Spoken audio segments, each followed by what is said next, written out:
নমস্কাৰ মই অভিজিত নাথে আপোনালোক সকলোকে পুনৰবাৰ স্বাগতম জনাইছো আপুনি চাই আছে আপোনাৰ চেনেল জ্ঞান সম্ভাৰ সো আমি পুনৰ এটা গৃহকৰ্মৰে আজি ভিডিওটো আৰম্ভ কৰিব বিচাৰিছো তো সোনকালে ইয়াৰ উত্তৰ দিব আপোনালোকে অসম পুলিচৰ মত জনহিত জনসেৱাতে কেতিয়া গ্ৰহণ কৰা হয় তো অপচন 4টা সব আৰু ইয়াৰে শুদ্ধ উত্তৰ কোনটো হ'ব আমাৰ অসম পুলিচৰ যেটো লোগো আছে মানে কেতিয়া গ্ৰহণ কৰা হৈছিল সো জলদি কমেন্ট বক্সত আপোনালোকে কমেন্ট কৰি ইয়াৰ এনসাৰটো জনাওক তো আমি আজি প্ৰথম যেটো কোৱেশ্চন আছে কোৱেশ্চনটো লৈকে যাব বিচাৰিছো মোৰ হিচাপত আজি যি 100 এমসিকিউ আমি আলোচনা কৰিব যত্ন কৰিম আটাইতকৈ বেষ্ট এমসিকিউ হ'ব আপোনালোকৰ বাবে সো ভিডিওটো আপোনালোকে স্কিপ নকৰাকৈ চাবৰ বাবে অনুৰোধ জনালো তো প্ৰথম প্ৰশ্ন কলিয়াভোমোৰা দলঙে তলক কোন দুখন ঠাই একেলগ কৰিছে তো ইয়াৰ ৰাইট আনসাৰ কোনটো হ'ব ইয়াৰ ৰাইট আনসাৰ হৈ যাব অপচন নম্বৰ এ নগাঁও আৰু শোণিতপুৰক তো আমি পিছৰ কোৱেশ্চনটো লৈকে যাওঁ গংগা নদীৰ সৰ্ববৃহৎ উপনদী কোনখন আমি 21 তাৰিখ বা 22 তাৰিখে আমি 150 এমসিকিউৰে তাতে আটাইকিটা বিষয় সোমাই থাকিব জিকে পুৰা মেথছলৈকে আমি এটা টপ এমসিকিউৰ এটা model question paper set upload কৰিম সো আপোনালোকে চেনেলটো সাবস্ক্ৰাইব কৰি ৰাখিব উক্ত মডেল কুৱেশ্চনৰ যেটো সেট হেতু পাবৰ বাবে লগতে যেটো আমি পাৰ্ট 3 আপলোড কৰিছো অলৰেডি আমাৰ হাতত আৰু 3টা পাৰ্ট বাকি আছে অলমোস্ট আৰু 300 এমসিকিউতকৈ বেছি এমসিকিউ বাকি আছে সো হেখিনি আপুনি পাবৰ বাবে আমাৰ চেনেলটোৰ লগত সংযুক্ত হৈ থাকক ভিডিওটো লাইক কৰিব সো এটো কোৱেশ্চন কি আছিল যে গংগা নদীৰ সৰ্ববৃহৎ উপনদীখনৰ নাম সুধিছিলে ৰাইট আনসাৰ কোনটো হ'ব ৰাইট আনসাৰ হ'ব অপচন নম্বৰ এ যমুনা তো নেক্সট কোৱেশ্চন যাও আমাৰ ব্ৰহ্মপুত্ৰৰ কি আছিল বাৰু জানেনে আমাৰ ব্ৰহ্মপুত্ৰৰ সৰ্ববৃহৎ যিখন উপনদী আছিল সোৱণশিৰি আছিল ওকে তো আমি নেক্সট কোৱেশ্চনটো লৈকে যাওঁ মধ্যপ্ৰদেশৰ জীৱন ৰেখা বুলি কোনখন নদীক কয় তো আমি জানিব লাগিব ৰাইট আনসাৰ হ'ব অপচন নম্বৰ সি শব্দটো ভুল আছে তো নৰ্মদা হ'ব লাগিছিল ওকে সো আমি নেক্সট কোৱেশ্চন লৈকে যাওঁ লগতে আপোনালোকক জনাম আমি পাৰ্ট 1 আৰু 2 ইতিমধ্যে আপলোড কৰিছো তো ডেসক্ৰিপচন বক্সত আটাইকিটা গুৰুত্বপূৰ্ণ ভিডিও লিংক আমি আপোনালোকক প্ৰভাইড কৰিম লগতে হোৱাটছআপ গ্ৰুপৰ লিংক আমি প্ৰভাইড কৰিম আপোনালোকে তাতে জয়েন হ'ব আমি পিডিএফ দিয়াৰ ব্যৱস্থা কৰিম তো আপোনালোকক যিখিনি গুৰুত্বপূৰ্ণ নোটছ আছে আমাৰ হাতত এভেইলেবল হেখিনি আমি দিয়াৰ যত্ন কৰিম সো কাইন্ডলি জয়েন হ'ব আপোনালোকে হোৱাটছআপতে তো কোৱেশ্চন নম্বৰ 4 টো সুধিছিলে অৰুণাচল প্ৰদেশত ব্ৰহ্মপুত্ৰক কি বুলি কোৱা হয় খুব গুৰুত্বপূৰ্ণ কোৱেশ্চন ইয়াৰ ৰাইট আনসাৰ হ'ব অপচন নম্বৰ বি সিয়াং বা দিহা নেক্সট ওড়িশাৰ দুখ বুলি কোনখন নদী কোৱা হয়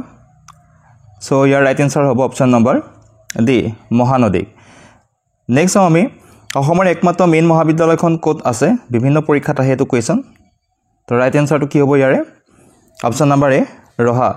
সো মই জনাইছো আপোনালোকক প্ৰথমে বেষ্ট কোৱালিটি কোৱেশ্চন আনিব যত্ন কৰিছো আটাইকিটা যিকিটা আমাৰ কোৱেশ্চন সেট আছে ইয়াতে সুধিছে আমাক অসমৰ আয়ুৰ্বেদ মহাবিদ্যালয় ক'ত অৱস্থিত অসম আয়ুৰ্বেদ মহাবিদ্যালয় তো ৰাইট আনসাৰটো আপোনালোকে ক'ব অপচন নম্বৰ সি গুৱাহাটীত আছে নেক্সট আমি অসম আঞ্চলিক কৃষি গৱেষণা কেন্দ্ৰ ক'ত আছে ইয়াৰ ৰাইট আনসাৰ কোনটো হ'ব সাধাৰণ কোৱেশ্চন এটো ইয়াৰ ৰাইট আনসাৰ হৈ যাব অপচন নম্বৰ ডি তিতাবৰত আছে নেক্সট অসমৰ কোন ঠাইত আতচবাজি শিল্প কেন্দ্ৰ অৱস্থিত ওকে সো ৰাইট আনসাৰ কোনটো হ'ব ইয়াৰে ৰাইট আনসাৰ হৈ যাব অপচন নম্বৰ বি বৰপেটাত নেক্সট কোৱেশ্চন অসম আৰক্ষী প্ৰশিক্ষণ মহাবিদ্যালয় ক'ত আছে ইয়াৰ ৰাইট আনসাৰ হ'ব অপচন নম্বৰ এ দেগাঁও সাধাৰণ কোৱেশ্চন এটো এটা নেক্সট চাই লওঁ আমি উত্তৰ পূব সীমান্ত ৰেলৱেৰ মুখ্য কাৰ্যালয় ক'ত অৱস্থিত হয় এডিআৰিত এনে ধৰণৰ কোৱেশ্চন আহিছিলে আগৰ কোৱেশ্চন পেপাৰ বিলাকতো আসাম পুলিচৰ এনেকুৱা কোৱেশ্চন আহে সো এখিনি আমি কালেক্ট কৰিছো তো ৰাইট আনসাৰটো হ'ব অপচন নম্বৰ বি মালিগাঁৱত উত্তৰ পূব সীমান্ত ৰেলৱেৰ মুখ্য কাৰ্যালয় মালিগাঁৱত আছে ওকে নেক্সট অসমৰ মৰাপাটকল ক'ত আছে সাধাৰণ কোৱেশ্চন ৰাইট আনসাৰটো আপোনালোকে পাৰিব অপচন নম্বৰ বি শিলঘাটত পিছৰ এটা কোৱেশ্চন চাওঁ অসমৰ ৰেশম শিল্প কাৰখানা ক'ত আছে ইয়াৰ ৰাইট আনসাৰ কোনটো হ'ব ৰাইট আনসাৰ হ'ব অপচন নম্বৰ এ শুৱালকুছি তো এটো লগতে এটা কথা কোন ৰেশম শিল্প বুলি ক'লে আমাৰ বহুতে খেলিমেলি কৰে ধেমাজি বা ঢকুৱাখানা এই দুটা অপচনো যদি আপোনালোকে পায় তো শুৱালকুছি লগত আমাৰ অলপ খেলিমেলি আহি যায় ৰেশম শিল্পৰ কাৰণে তো মনত ৰাখিব শুৱালকুছিহে হয় আন এটা কোৱেশ্চনলৈ যাওঁ ফুলবাৰী ব্ৰিজে অসমৰ কোনখন জিলাৰ সৈতে মেঘালয়ক সংযোগ কৰিছে খুব গুৰুত্বপূৰ্ণ কোৱেশ্চন হয় এটো ৰাইট আনসাৰ কোনটো হ'ব অপচন নম্বৰ এ ধুবুৰী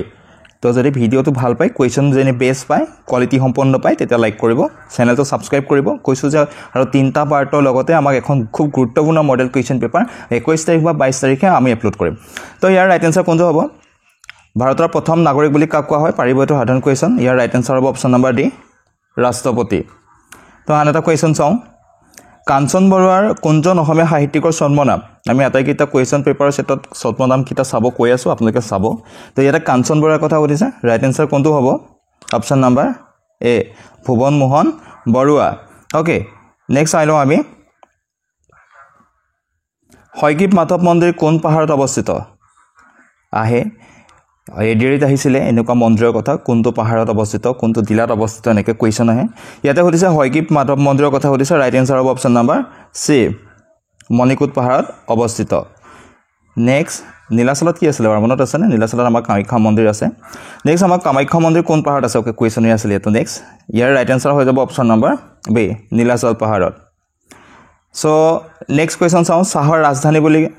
কাক কোৱা হয় কোনখন ঠাইক মানে চাহৰ ৰাজধানী বুলি কোৱা হয় ৰাইট এনসাৰ কোনটো হ'ব অপশ্যন নাম্বাৰ চি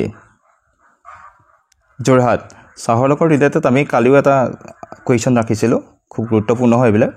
নেক্সট চাওঁ শ্যামলী উপত্যকাৰ দেশ বুলি কাক কোৱা হয় ওকে এইটো খুব গুৰুত্বপূৰ্ণ শ্যামলী উপত্যকাৰ দেশ বুলি কোনখন ঠাইক কোৱা হয় তলৰ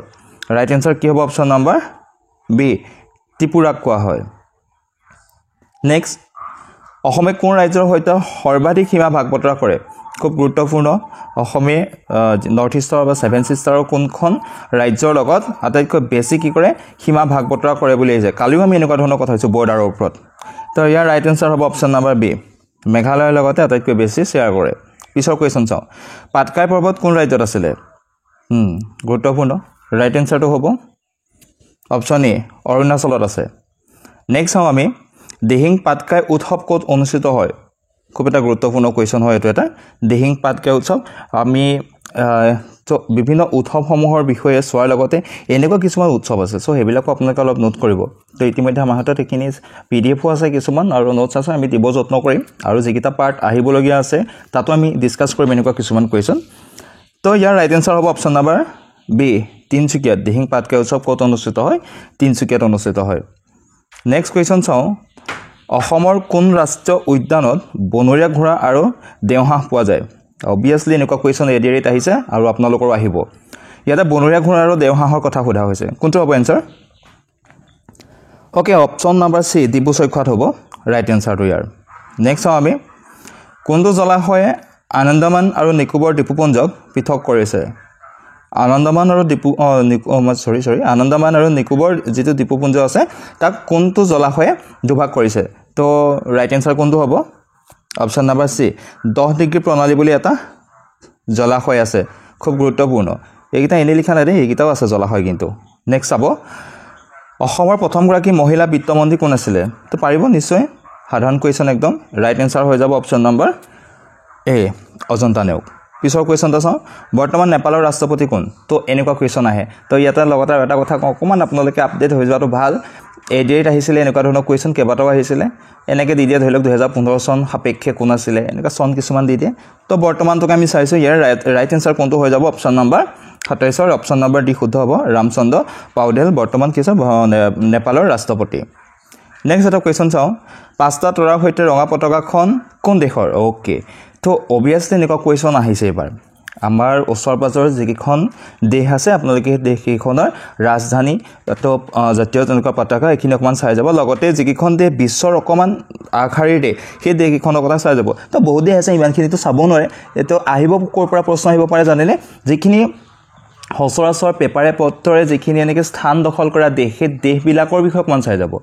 তো ইয়াৰ ৰাইট এনসাৰ কোনটো হ'ব সৰি এইখিনি দাগ লাগি গৈছে ৰাইট এনসাৰ কোনটো হ'ব কুৱেশ্যন নাম্বাৰ 28 ৰাইট এনসাৰ হ'ব অপশ্যন নাম্বাৰ এ 5টা তৰাৰ সৈতে ৰঙা পতাকা বুলি কৈছে ন চিনৰ হ'ব ৰঙা চিন বুলি কোৱা হয় ওকে নেক্সট কুৱেশ্যন কোনখন দেশৰ পতাকা দেখাত দুটা পৰ্বত শৃংগৰ দৰে ইয়াৰ ৰাইট এনসাৰটো কোনটো হৈ যাব option number B Nepal next কোন দেশৰ পতাকাত 50টা তৰা আছে আহিব এনেধৰণৰ কুৱেশ্যন ইয়াৰ ৰাইট এনসাৰটো হ'ব অপশ্যন নাম্বাৰ চি আমেৰিকা পিছৰ এটা কুৱেশ্যন চাম এটা হালধীয়া আৰু এটা ৰঙা ত্ৰিভুজেৰে শেষ হোৱা পতাকাখন কোন দেশৰ ওকে এই কুৱেশ্যনটো এডিৰিত আহিছিলে অলপ বেলেগ ধৰণে আহিছিলে তাত আহিছিলে অলপ পাহৰি গৈছোঁ বাট এনেকুৱা আছিলে আপোনালোকক যিটো ক্লু দিব মানে তাতে এইটো সুধিছিলে যে কোনখন দেশৰ পতাকাৰ মাজেৰে এটা ড্ৰেগনৰ ছবি অংকন কৰা আছে তো মনত ৰাখিব ত্ৰিভুজটো এনেকুৱা তাতে সেইখন পতাকাৰ এনেকুৱা আছে নহয় ইয়াৰ মাজেৰে এটা ড্ৰেগনৰ ছবি অংকন কৰা আছিলে বাট এইটো কুৱেশ্যনৰ আমাক সুধিছে এটা হালধীয়া আৰু এটা ৰঙা ত্ৰিভুজ এটা সাইড হালধীয়া এটা সাইড ৰঙা হয় তো পতাকাখন কোনখন দেশৰ ওকে ৰাইট এনসাৰ ইয়াৰ হৈ যাব অপশ্যন নাম্বাৰ কোনটো হ'ব এ ভূটানৰ পিছৰ এটা প্ৰশ্ন চাম এটা সিংহই তৰোৱালখন লৈ থকা পতাকাখন কোন দেশৰ আমাৰ ওচৰ চুবুৰীয়া এখন দেশৰে হয় কাৰ আছিলে বাৰু option number A D Sri Lanka পিছৰ এটা প্ৰশ্ন চাও বৰ্তমান চীনৰ ৰাষ্ট্ৰপতি কোন তো ইয়াৰ ৰাইট আনসাৰ জানিব বৰ্তমান সুধিছে চি জিনপিং নেক্সট আমি ভাৰতৰ প্ৰথম প্ৰধানমন্ত্ৰী কোন চকমুদি উত্তৰ দিব পাৰিব জৱাহৰলাল নেহৰু পিছৰ কোৱেশ্যনটো চাই লও এনেকৈ আহে কোৱেশ্যনবিলাক এতিয়া এনেকৈ এটা তাৰিখ দি দিয়ে মানে 1 জানুৱাৰী 2024 পৰ্যন্ত ভূটানৰ ৰজা কোন তো বৰ্তমান জনৰ নাম পাব বা তাৰ আগৰো চাব কেতিয়াবা সলনিও হ'ব পাৰে কিন্তু এই তাৰিখটো মন কৰি ল'ব যে তেতিয়ালৈকে কোন আছিলে তো ইয়াৰ ৰাইট আনসাৰ হ'ব option number D JKN Wangchuk তো পিছৰ এটা প্ৰশ্ন চাওক ওকে এতে এনেকৈ আহিব 1 জানুৱাৰী 2024 পৰ্যন্ত আমেৰিকাৰ ৰাষ্ট্ৰপতি কোন তো ইয়াৰ ৰাইট আনসাৰ কোনটো হ'ব option number B Joe Biden বৰ্তমান নহয় কিন্তু 2024 চনৰ 1 জানুৱাৰীলৈকে সুধিছিলে যেটো আমাক তো ৰাইট আনসাৰটো পাই গল নেক্সট 1 জানুৱাৰী 2024 পৰ্যন্ত ইউক্ৰেইনৰ ৰাষ্ট্ৰপতি কোন ইউক্ৰেইন দেশখনৰ নাম মানে সচৰাচৰ এটা পেপাৰ পত্ৰত দেখি থকা হৈছে গতিকে আহি যাব পাৰে তো ইয়াৰ ৰাইট আনসাৰ কোনটো হ'ব অপশ্যন নম্বৰ ডি জেনেলস্কি নেক্সট 1 জানুৱাৰী 2024 পৰ্যন্ত বাংলাদেশৰ প্ৰধানমন্ত্ৰী কোন ইয়াৰ ৰাইট আনসাৰ কোনটো হৈ যাব অপশ্যন নম্বৰ এ শেখ হাসিনা পিছৰ এটা প্ৰশ্ন চাও পাকিস্তানৰ বৰ্তমান ৰাষ্ট্ৰপতি কোন হয় আহিব পাৰে ইয়াৰ ৰাইট আনসাৰ হৈ যাব অপশ্যন নম্বৰ সি আসিফ আলী জাৰদাৰী নেক্সট বিটিসি কেতিয়া গঠন কৰা হৈছিল এটো খুব গুৰুত্বপূৰ্ণ প্ৰশ্ন বিটিসি কেতিয়া গঠন কৰা হৈছিল ইয়াৰ ৰাইট আনসাৰ হৈ যাব অপশ্যন নম্বৰ এ 2003 চনত পিছৰ এটা প্ৰশ্ন চাও বিটিআৰ চুক্তি কেতিয়া কৰা হৈছিল বিটিআৰ চুক্তি কেতিয়া আছিল ৰাইট আনসাৰটো ক'ব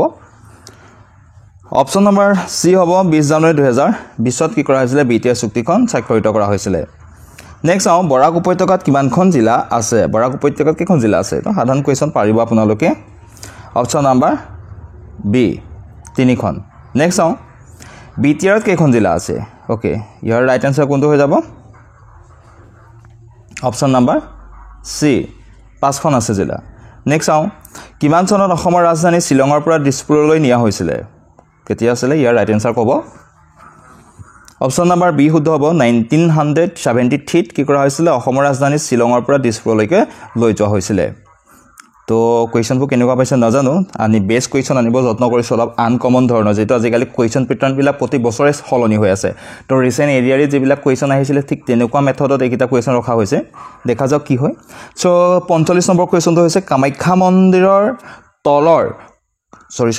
এটো কোৱেশ্যন দুবাৰ ৰিপিট হৈ গল জিন হক বাও কামাখ্যা মন্দিৰ তলৰ কোনটো পাহাৰত অৱস্থিত আছিল এটো আমি জানো নীলাচল পাহাৰত আছিল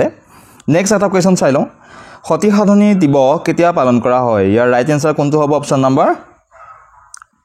ডি 21 এপ্ৰিল তাৰিখে আমি কি কৰো সতী সাধনী দিৱস উদযাপন কৰো বা পালন কৰো নেক্সট ৰাষ্ট্ৰসংঘ দিৱস কেতিয়া পালন কৰা হয় ৰাষ্ট্ৰসংঘ দিৱস ৰাইট আনসাৰ হ'ব অপশ্যন নম্বৰ ডি 24 অক্টোবৰ পিছৰ কোৱেশ্যন চাও সাহিত্য সভাৰ প্ৰতিষ্ঠা দিৱস কেতিয়া পালন কৰা হয় আহিব পাৰে এটো কোৱেশ্যন গুৰুত্বপূৰ্ণ হয় সাহিত্য সভাৰ প্ৰতিষ্ঠা দিৱস বুলি কৈছে ইয়াতে ৰাইট আনসাৰ হ'ব option number B 26 December okay পিছৰ এটা প্ৰশ্ন চাই লওঁ সংবিধান দিৱস কেতিয়া পালন কৰা হয় নিশ্চয় জানিব ৰাইট আনসাৰ হৈ যাব অপশ্যন নম্বৰ এ 26 নৱেম্বৰ নেক্সট চাওঁ অভিৰুচি ক্ৰিয়া দিৱস কেতিয়া পালন কৰা হয় ৰাইট আনসাৰ কোনটো হ'ব ৰাইট আনসাৰ হ'ব option number B 3 September so পিছৰ এটা কোৱেশ্যন চাই লওঁ আমি ভাৰত ৰত্ন লাভ কৰা প্ৰথম অসমীয়া কোন ওকে এটো গুৰুত্বপূৰ্ণ হয় ভাৰত ৰত্ন লাভ কৰা প্ৰথম অসমীয়া কোন আছিল অপশ্যন নম্বৰ সি শুদ্ধ হ'ব গোপীনাথ বৰদলৈ ওকে নেক্সট চাওঁ আমি ভাৰত ৰত্ন লাভ কৰা প্ৰথম মহিলা কোন আছিল এটো এটা গুৰুত্বপূৰ্ণ প্ৰশ্ন ভাৰত ৰত্ন লাভ কৰা প্ৰথম মহিলা কোন আছিল অপশ্যন নম্বৰ কোনটো শুদ্ধ হ'ব এ ইন্দিৰা গান্ধী নেক্সট এটা কোৱেশ্যন চাওঁ ভাৰতৰ প্ৰথম মহিলা ৰাষ্ট্ৰপতি কোন তো আমি সকলো ইয়াৰ ৰাইট আনসাৰ জানিম অপশ্যন নম্বৰ এ প্ৰতিভা দেৱী সিং পাটিল তো আন এটা কোৱেশ্যন চাই লওঁ অসমৰ সৰ্বাধিক জনসংখ্যা থকা জিলা কোনখন আছিল অসমৰ সৰ্বাধিক জনসংখ্যা থকা জিলা কোনখন আছিল ৰাইট আনসাৰ হৈ যাব অপশ্যন নম্বৰ সি নগাঁও তো নেক্সট কোৱেশ্যন চাওঁ তলৰ কোনজন ব্যক্তিক প্ৰিয়দৰ্শী বুলি কোৱা হয় ৰাইট আনসাৰ কোনটো হ'ব অপশ্যন নম্বৰ এ অশোক পিছৰ এটা প্ৰশ্ন চাওঁ ৰাম মন্দিৰ কোন ঠাইত অৱস্থিত আহিব পাৰে ৰাম মন্দিৰৰ কথা তো কোন ঠাইত অৱস্থিত আছিল এ উত্তৰ প্ৰদেশত পিছৰ প্ৰশ্ন কোনজন ব্যক্তিৰ ছদ্মনাম ভোলাই শৰ্মা ছদ্মনামসমূহ চাবলৈ কৈ আছে বাৰু তো ইয়াৰ ৰাইট আনসাৰ হ'ব option number B Rajanikanta Bordoloi পিছৰ এটা প্ৰশ্ন চাওঁ ইটো সিটো বহুতো চলচ্চিত্ৰখনৰ পৰিচালক কোন আছিল এখন গুৰুত্বপূৰ্ণ চলচ্চিত্ৰ হয় ইয়াৰে পৰিচালক কোন আছিল option number B Brajen Barua next চাওঁ আমি সৰ্বশ্ৰেষ্ঠ অভিনেত্ৰীৰ ৰাষ্ট্ৰীয় পুৰস্কাৰ বা প্ৰথম অসমীয়া কোন হয় গুৰুত্বপূৰ্ণ কুৱেশ্যন এইটো এটা সৰ্বশ্ৰেষ্ঠ অভিনেত্ৰীৰ ৰাষ্ট্ৰীয় পুৰস্কাৰ পোৱা প্ৰথম অসমীয়া সুধিছে ৰাইট এনসাৰ কোনটো হ'ব অপচন নম্বৰ ডি মলয়া গোস্বামী নেক্সট চাওঁ স্বৰ্ণকমল বঁটা পোৱা প্ৰথম অসমীয়া চলচ্চিত্ৰ কোনখন স্বৰ্ণকমল বঁটা পোৱা প্ৰথম অসমীয়া চলচ্চিত্ৰ হৈছে ৰাইট এনসাৰ কোনটো হ'ব অপচন নম্বৰ বি হালধীয়া চৰাই বাওধান খাই নেক্সট চাই লওঁ আমি প্ৰথম মহিলা পৰিচালকৰ দ্বাৰা পৰিচালিত অসমীয়া চলচ্চিত্ৰ কোনখন মানে প্ৰথম মহিলা পৰিচালকৰ দ্বাৰা পৰিচালিত কৰা যিখন আমাৰ প্ৰথম অসমীয়া চলচ্চিত্ৰ কোনখন আছিলে অপচন নম্বৰ এ নয়নমণি পিছৰ এটা প্ৰশ্ন চাওঁ ভাংৰা কোন ৰাজ্যৰ নৃত্য আহিব এনেধৰণৰ কুৱেশ্যন কালিও আলোচনা কৰিছোঁ কিছুমান উৎসৱৰ বিষয়ে এনেকুৱা নৃত্যৰ বিষয়ে আলোচনা কৰিছোঁ ইতিমধ্যে ৰাইট এনসাৰ হ'ব অপচন নম্বৰ চি পাঞ্জাৱৰ নেক্সট চাওঁ ওনাম ক'ত অনুষ্ঠিত হয় কালি আমি পোংগালৰ বিষয়ে পাতিছিলোঁ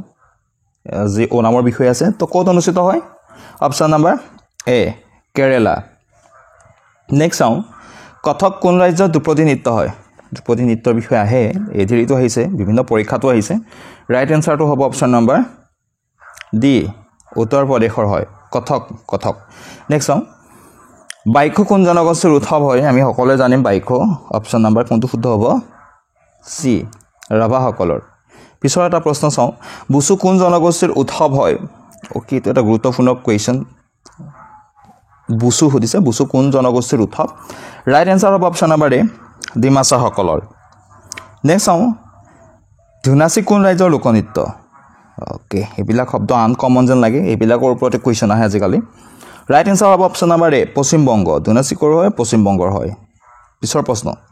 ৰিবিকা সিং কোন জনজাতিৰ সাজপাৰৰ ওপৰত আপোনালোকে কুৱেশ্যন আনিব কৈছিলে তো মাজে মাজে সোমোৱাইছোঁ আৰু এটা ছেটত অকল এনেকুৱাবিলাক কুৱেশ্যনকে আনিব যত্ন কৰিম বাৰু তো ৰিবিকা সিং আমি সকলোৱে জানিম ৰিবিকা সিং কাৰ হয় মিচিংসকলৰ হয় অপচন নম্বৰ ডি নেক্সট পিনি কোন জনজাতিৰ সাজপাৰ হয় অ'কে ৰাইট এনসাৰটো ক'ব